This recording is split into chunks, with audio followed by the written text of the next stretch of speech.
how satisfied are you with your career? I mean, you've done so many films. You got I don't know, 7 nominations to the Oscar or Golden Globes, 5, 1 Oscar. I think the industry has been celebrating your work for a few years. How hard was it to get where you are now? Oh, gee. Well, I don't know if it was any harder for me than for most people who were trying to break into show business, and particularly into the movies. It was hard, arduous, as a matter of fact. Um, and there were times when I said, "Not going to work out. You better start thinking about something else to do." But each time I got to that point, something providential happened. So, I'm where I was meant to be.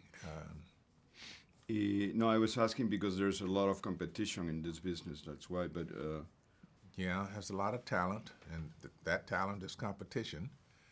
But once you establish yourself, I think that's it. You are established. And the only way to fall down is to get too full of yourself.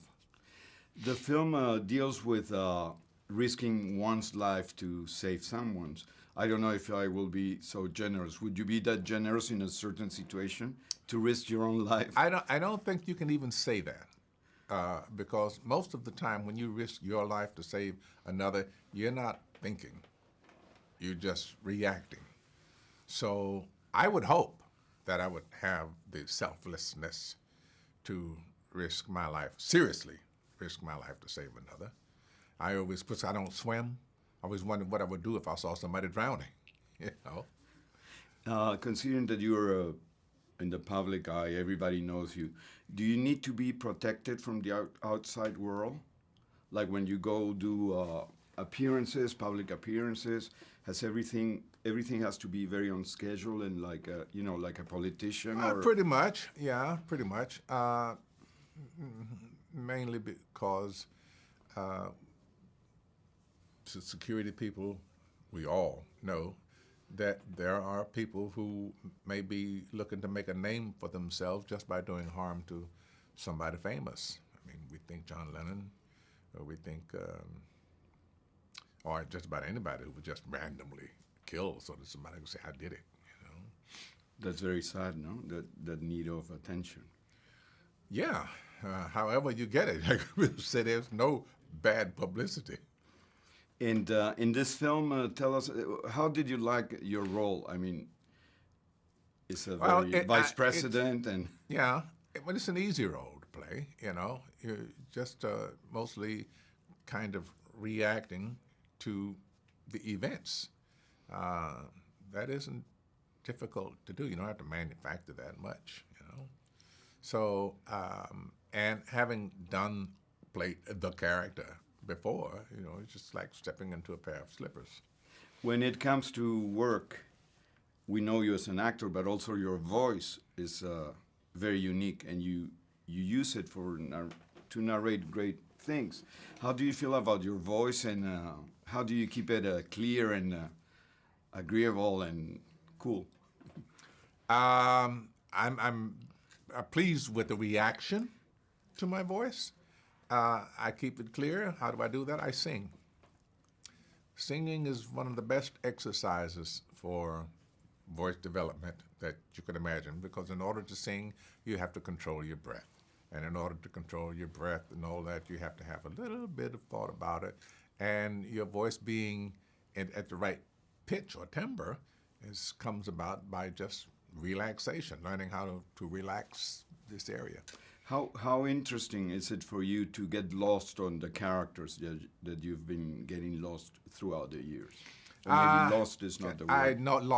I know what you mean. Yeah. It's just going completely into character. You always want to do that. That's always the ultimate desire, to have a role that is so compelling that when you're in it, you are completely invested in it.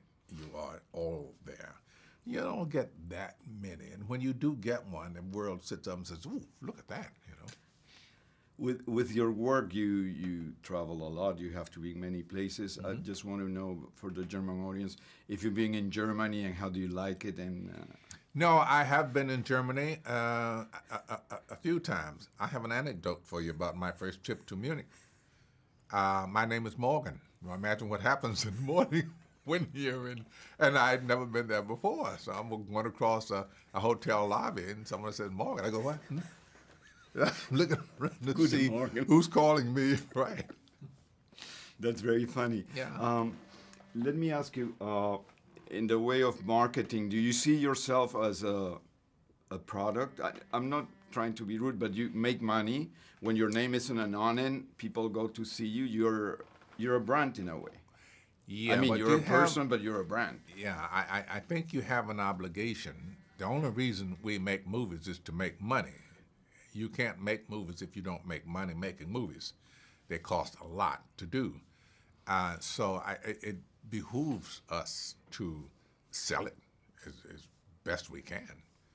We want as many people to come and put butts in the seats as we can, so we can make another movie. So when you choose a role, you feel the pressure in a way of giving everything you can to. No, you take. I wouldn't put it that way. Your job as an actor is to give it your best shot every time. So yes, I'm going into it with the idea that I'll play it to the best of my ability, and they wouldn't give it to me, the role, if they didn't think I was capable of pulling it off. Or I wouldn't take it if I didn't think I was capable of pulling it off.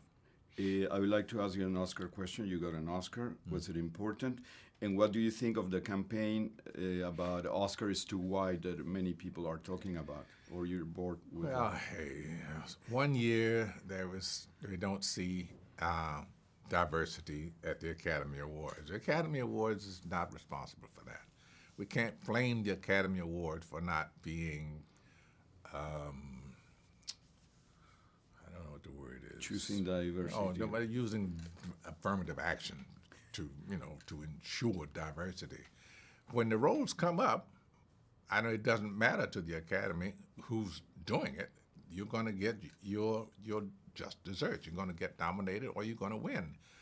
But if nobody presents you, that is, I don't get a job, the producers don't hire me, the director doesn't hire me, the writer doesn't think in terms of open casting, then that's back there, all the way back there. That's nothing to do with the Academy Awards.